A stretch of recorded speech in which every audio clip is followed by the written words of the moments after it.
جو نبی سے میرے آشنا ہو گیا، جو نبی سے میرے۔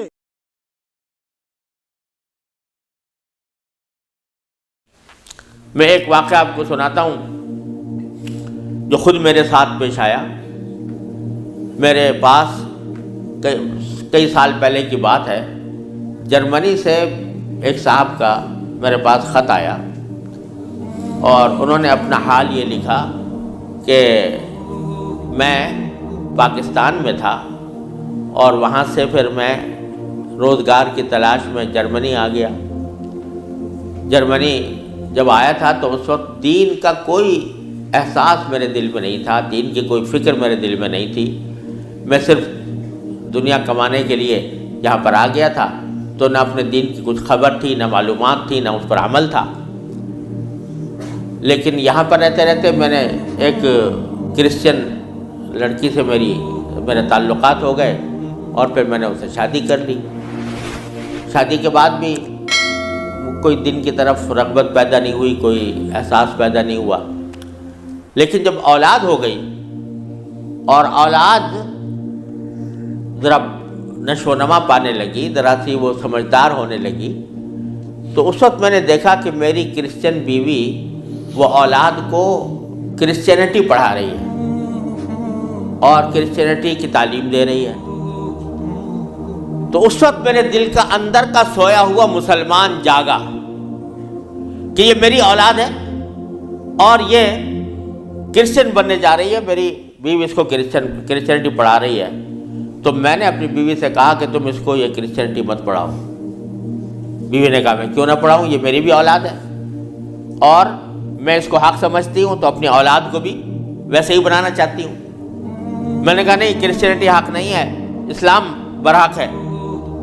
تو اس نے کہا مجھے ثابت کرو کہ کیوں برحق ہے اسلام اور کرسچینٹی میں کیا خرابی ہے۔ تو اب میرے پاس علم تو تھا نہیں، مجھے اپنے دین کا بھی پتہ نہیں تھا، کرسچینٹی کا بھی پتہ نہیں تھا، لہذا جب وہ بات کرتی تو میں اس کا جواب دینے کے لیے کی پوزیشن میں نہیں تھا، اس کے سوالات کا جواب نہیں دے سکتا تھا، اس کے اعتراضات کا جواب نہیں دے سکتا تھا۔ تو میں اس مشکل میں ہوں کہ میری اولاد وہ میری بیوی کی تعلیم و تربیت کے نتیجے میں کرسچن بننے جا رہی ہے اور میرے دل پر آرے چل رہے ہیں، میں کچھ کر نہیں سکتا۔ تو آپ مجھے کوئی طریقہ بتائیے۔ یہ خط میرے پاس آیا تو میں نے اللہ تبارک و تعالیٰ سے دعا کی کہ اللہ کوئی ایسی تدبیر اس دل میں ڈال دیجیے کہ جس سے اس بیچارے مسلمان کی مشکل حل ہو۔ تو میں نے اس کو لکھا کہ ایک تو میری کتاب ہے واٹ از کرسچینٹی کے نام سے، جس میں کرسچینٹی کے بارے میں تفصیل ہے، تو وہ کتاب میں نے بھیجی اور ساتھ میں اس سے کہا کہ آپ اپنی بیوی سے بحث کرنا بند کر دیں، کیونکہ بحث کرنے سے کچھ فائدہ نہیں ہوگا، آپ کو خود معلومات نہیں ہے اور بحث کرنے سے ویسے بھی فائدہ نہیں ہوتا۔ جب بحث مباحثہ شروع ہوتا ہے تو ہر ایک آدمی چاہتا ہے دوسرے کو زیر کر دے، اس سے کوئی خاص فائدہ نہیں ہوتا۔ تو آپ بحث کرنا تو بند کر دیں، البتہ ان کو دو باتوں پر آمادہ کر لیں۔ ایک بات تو یہ کہ ان سے یہ کہیں کہ بھئی خدا کو تم بھی مانتی ہو اور میں بھی مانتا ہوں، اور یہ بھی مانتی ہو کہ خدا سے دعا کی جاتی ہے، تو آؤ ہم دونوں بیٹھ کر یہ دعا کریں، اکٹھے بیٹھ کر یہ دعا کریں کہ یا اللہ اگر اسلام برحق ہے تو ہمارا سینہ اسلام کے لیے کھول دیجئے، اس پر عمل کی توفیق عطا فرمائیے، اور اگر کرسچینٹی برحق ہے تو پھر کرسچینٹی کے اوپر ہمارا دل کو مطمئن کر دیجئے۔ دونوں مل کے یہ دعا کیا کریں۔ ایک تو اس بات پر اس کو آمادہ کریں، دوسرے اس بات پر آمادہ کریں میں کتاب بھیج رہا ہوں کہ وہ کتاب کا مطالعہ کر لیں۔ میں نے یہ لکھ تو دیا، اللہ تعالیٰ سے دعا بھی کی کہ اللہ میں نے لکھ تو دیا ہے، اس کو مؤثر و مفید بنا دیجئے۔ کچھ عرصے کے بعد اس ساتھی کا خط آیا، اس نے لکھا کہ الحمدللہ میری بیوی نے آپ کی دونوں باتیں تو مان لی ہیں اور کہا کہ یہ دعا بھی کروں گی اور یہ کتاب بھی پڑھوں گی، لیکن ابھی کوئی فرق نہیں آیا، معاملہ جوں کا توں ہے۔ تو میں نے پھر ان کو خط لکھا کہ آپ گھبرائیں نہیں اور اس عمل کو جاری رکھیں، دعا کرتے رہے تو گھبرائے نہیں۔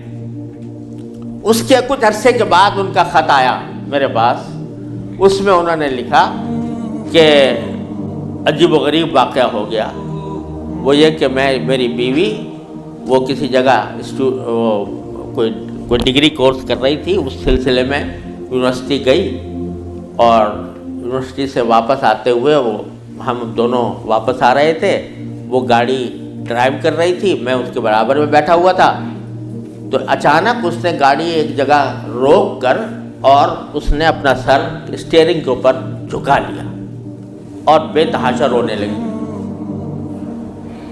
میں سمجھا کہ خدا نہ کرے اس کے اوپر کوئی دل کا دورہ پڑا ہے یا کوئی تکلیف ہوئی ہے، تو میں پریشان ہوا۔ میں نے پوچھا کیا بات ہے، تو روتے روتے اس سے بولا نہیں جا رہا تھا۔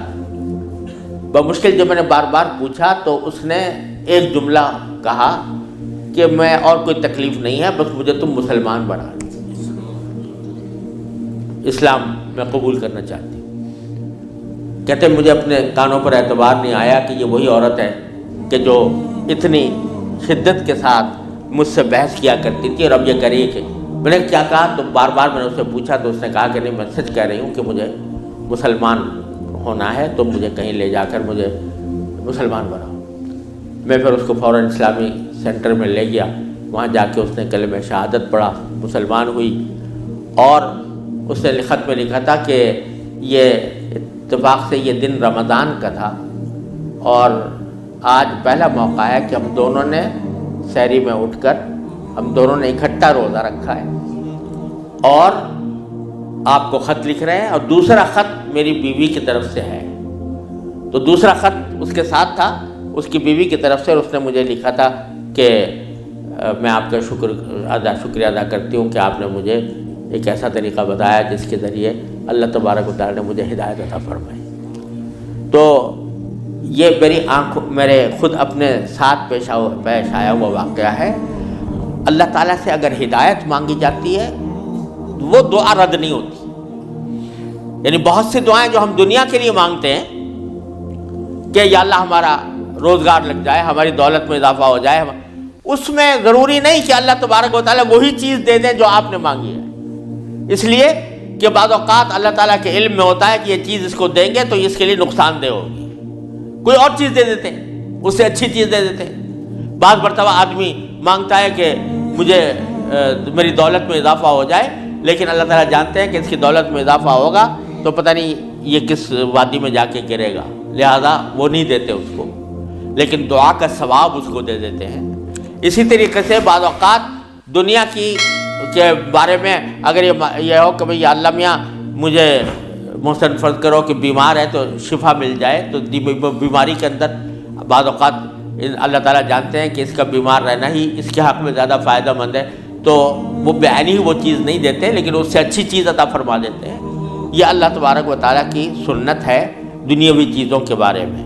لیکن اگر کوئی ہدایت مانگے سچے دل سے، یا اللہ مجھے ہدایت دے دے، یا اللہ مجھے سیدھے راستے پر چلنے کی توفیق دے دے، یا اللہ میری اولاد کو سیدھے راستے پر چلنے کی توفیق دے دے، تو یہ دعا رد نہیں ہوتی، اور یہ دعا ضرور قبول ہوتی ہے بشرطے کہ مانگنے والا ہو، سچے دل سے مانگے، خشوع کے ساتھ مانگے، اللہ تعالیٰ سے مانگنے کے انداز میں مانگے، تو اللہ تبارک و تعالیٰ وہ دعا رد نہیں فرماتے۔ بلکہ میرے شیخ حضرت عارفی رحمۃ اللہ علیہ فرمایا کرتے تھے کہ اپنے اللہ میاں سے جب کوئی مانگو تو مچل کر مانگا کرو، یعنی اپنے اللہ میاں سے باتیں کیا کرو، کہہ دیا کرو یا اللہ یا تو مجھے ہدایت دے دیجئے ورنہ آخرت میں مجھ سے مواخذہ نہ فرمائیے گا، یا تو مجھے ہدایت دے دیجئے، گناہوں سے بچا لیجئے، اپنی نافرمانیوں سے بچا لیجئے، یا پھر آخرت میں میری گرفت نہ فرمائیے گا۔ تو بندہ جب اس طرح مانگتا ہے تو اللہ تبارک و تعالیٰ ضرور عطا فرماتے ہیں، ہدایت ملتی ہے، اور ساتھ ساتھ یہ کہ وہاں پر آپ کے لیے ایک عذر ہو جاتا ہے کہ یا اللہ میں نے تو آپ سے مانگا تھا اور کہا تھا کہ مجھے ہدایت دے دیجئے، میرے گناہ چھوڑوا دیجئے مثلا۔ تو آدمی اپنی سی کوشش کرے اور باقی کام کے لیے دعا کرے، صرف دعا بھی کافی نہیں ہوتی، اپنی سی کوشش بھی ضروری ہے. جیسے میں نے وہ یہ مثال دی تھی تو میں نے ساتھ میں اس کو کتاب بھی دی تھی. ایسا نہیں کہ صرف دعا ہی پر اکتفا کرے بلکہ تھوڑا سا طلب اس کے اندر پیدا ہو کہ طلب بھی ہو, طلب ہو اور اس طلب کے لیے کوئی عملی اقدام اپنا سا کرے, اس کے بعد اللہ تعالیٰ سے مانگے تو اللہ تعالیٰ رد نہیں فرماتے. حضرت مولانا رومی رحمۃ اللہ علیہ فرماتے ہیں, مثنوی والے مولانا رومی فرماتے ہیں کہ دیکھو حضرت یوسف علیہ السلام کا واقعہ دیکھو کہ ان کو جب زلیخا نے ورغلایا, گناہ کے اوپر آمادہ کرنے کی کوشش کی, تو قرآن کریم میں ہے کہ اس سے پہلے اس نے سارے دروازوں پر تالے ڈال دیے تھے. غلقت الابواب, سارے دروازوں پر تالے ڈال دیے تھے. اور پھر حضرت یوسف علیہ السلام کو بہکایا, ورغلایا. تو حضرت یوسف علیہ السلام آنکھوں سے دیکھ رہے تھے کہ سامنے دروازوں پر تالے پڑے ہوئے ہیں, نکلنے کا راستہ نہیں ہے. لیکن انہوں نے یہ سوچا کہ میرے بس میں اتنا ہے کہ دروازے تک چلا جاؤں.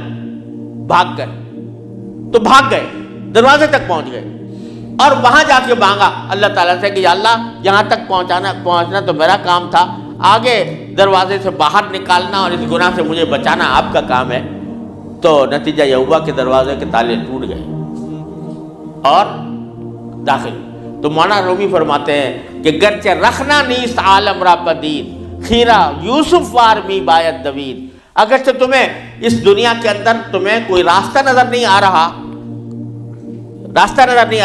گناہوں سے بچنے کا, اللہ تبارک و تعالیٰ کی نافرمانی سے بچنے کا ماحول ایسا ہے, اس سے نکلنے کا راستہ نظر نہیں آیا. لیکن خیرہ یوسف وار می باید دوید, جس طرح یوسف علیہ السلام دروازے اپنے حد تک جتنا کر سکتے تھے اس کے لیے دروازے تک دوڑ گئے, اس طرح تم بھی دوڑ جاؤ اور پھر اللہ تبارک و تعالیٰ سے مانگو تو اللہ تبارک و تعالیٰ انشاءاللہ رد نہیں فرمائیں گے. اس لیے میں عرض کرتا ہوں کہ اپنے معمولات میں, روزمرہ کے معمولات میں یہ بات شامل کریں کہ رات کو سونے سے پہلے اللہ تبارک و تعالیٰ کی بارگاہ میں اپنی بھی اور اپنی اولاد کی بھی, اپنے گھر والوں کی بھی ہدایت کی دعا فرمائیں. اللہ یا اللہ اپنے رحمت سے ہم چاہتے ہیں کہ ایسا کریں, اپنی طرف سے کوشش بھی کر رہے ہیں. یا اللہ اپنے فضل و کرم سے اپنے رحمت سے اس کوشش کو کامیاب بنا دیجئے اور ہمارے دلوں کو پھیر دیجئے.